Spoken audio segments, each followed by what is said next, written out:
What up, friends? I'm begging you, give me a little bit more. And today, we are going to be reviewing Rina Sawayama's debut album, Sawayama. This is the debut project from Rina Sawayama after her excellent EP back in 2017 called Rina. She actually attracted quite the fan base from this project, and I don't blame them. Like that project, she is once again backed by singer-songwriter and producer Clarence Clarity, along with a few new songwriters this time around as well. Clarence and Rina's chemistry in making songs together is really infectious. They seem to understand each other really well, and I think this really makes for some interesting and deep and just enjoyable songwriting and song structures in general. A blender full of sounds and some interesting lyrical topics put Rina a cut above the rest in the modern pop sphere at the moment. We open up with Dynasty, shoving pop out of the frame, just get out of here, because we are delivering some nu metal bangers for everyone to enjoy with this one. The epic backing combo of these deep drums, synths, and bells are the sort of perfect segue into a very bouncy and gritty guitar-driven instrumental. Rina's bombastic delivery in the lyrics capture her desire and desperation to end the sort of intergenerational trauma that she's feeling. This is also pretty fitting to the track's name as well. This series of sounds is actually pretty similar to what artists like Poppy did back on her album I Disagree, and just like there, it works out really well.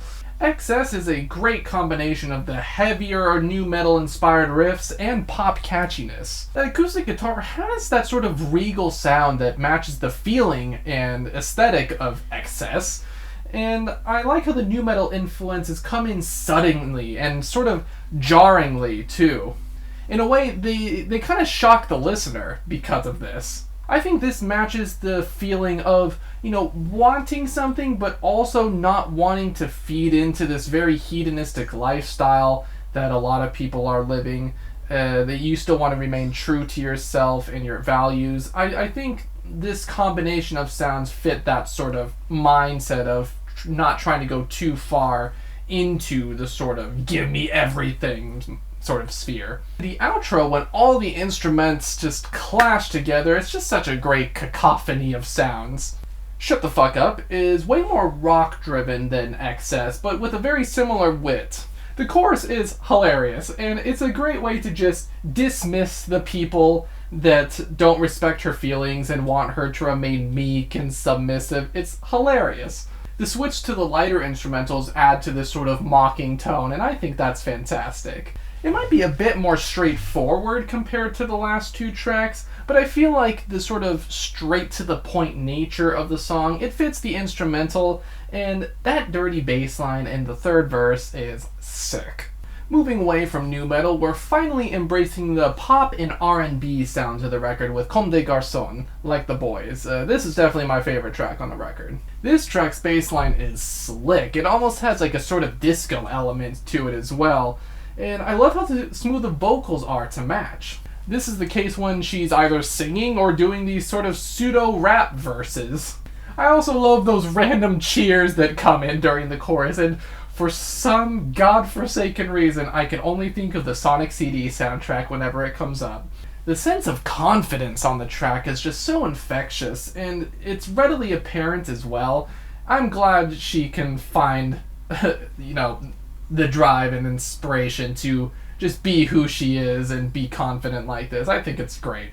Akasaka Sad, it's pretty good. It's a bit weaker compared to some of the other songs on the record, but it's not a bad song by any means. I like the sort of elegant and somber electro sound that it has to it. It brings forth the feelings of loneliness and confusion as she's kind of feeling disconnected both to Japan and also her Japanese heritage. The sort of breakbeat influence sound, along with the glitchy effects that are added here and there, they remind me a lot of her debut EP, and I'm glad she has still some elements of that on this record. It does sound a bit sparse compared to some of the other songs, and I wish the lyrics were a bit more detailed and fleshed out. They're fairly simplistic otherwise, but it's not too big of a deal. Now we get to Paradisin. What a track this is. It almost gives me the same feeling as like a video game or an anime opening or something like that. The synth pop inspired beat and synths are lively and free, and they match the sort of blissful lyrics about feeling at home with friends and family. This song mainly is about her childhood, and I think it captures that sort of innocence really well. The guitar in the pre-chorus is over the top, but fun as hell, and that chorus is just magic. Lest we forget that sax solo in the last chorus as well. It's just such a fun song about growing up. Love Me For Me is very much a sort of early 2000s pop and R&B jam with some New Jack Swing influences thrown in for good measure. There's a super chill and joyous beat mixed with some super sweet synths and guitar solos that come in near the end of the song. It's just a joyous song about self-love and self-improvement, and I love the vocals on the chorus. They're probably the highlight of this song. Bad Friend, I find those things that are very similar to Akasaka Sad, but I think it's better in pretty much every way. The production is beautiful and layered with some introspective lyrics about the complexities of friendship. I really love that they're told in a sort of memoir-esque fashion, and the build-up to the somber yet smooth chorus is fantastic. I also think the background vocals add a lot of emotion to this track. I'm glad they were put in. Now with the Fuck the World interlude, I feel like it's just a bit unnecessary. I do like that it is an intermission track with a bit more thought put into it, but it just really doesn't add much to the album that wasn't already established with the previous songs. I also find the instrumental in this one to be pretty generic compared to the previous songs as well. Nothing really new is being done here. Nothing too interesting is being done in the production side of things. It's just kind of there. Who's Gonna Save You Now? We are in arena rock territory now, with Rina center stage, of course. Harsh synths and epic drums fill the air, with Rina's attitude-driven vocals flowing all over the place. The mix of poppy vocals and the heavier rock-driven riffs was explored previously, but it's done just as well here too. It's a very freeing track that explores how Rina she's not even listening to those haters anymore. Those haters are so far from her brain that they don't even matter. And how she's confident that she can be successful, and hey, it seems to have worked out for her, right? Tokyo Love Hotel is a super sweet synth-pop tune about Rina's love for Japan and Tokyo. It's a bit 80s inspired with the beat and synth, and this is pretty fitting for the neon lights and neon signs of Tokyo itself. It's a love letter to the city, and it also kind of deals with the topic of it's kind of trendy to like Japanese culture right now, and Rina is concerned that a lot of people might just be in it for the fad and not be willing to take a deep dive and actually understand the Japanese people, Japanese culture, you know. And I think it is definitely a real issue with people not really behaving themselves when they go there because they think it's just like one of their Japanese animus. So I get where she's coming from, and it is a interesting lyrical topic too. The subtle weaving of the guitar into the synth passages was also really well done, and I feel like it fits the sort of message that she's trying to portray here. Chosen Family is a very heartfelt song about finding family in people not related by blood. The softer instrumental is definitely applicable here. I feel like the sort of spacey guitar, synths, and beats are here mostly to back up Rina's very powerful vocals, as her vocals are kind of the main sort of element of the song. That doesn't mean that she can't have a very emotive guitar solo to lead us out, though. Snakeskin is the last song on the record, a pretty haunting outro, I might add. It's much more electro-focused compared to the rest of the project, having very dramatic bells and samples to add to the weight. The visual of shedding her snakeskin is a pretty cool metaphor to kind of shedding the sins of the father, if you will, also tying back to the sort of intergenerational trauma and conflict that she's having.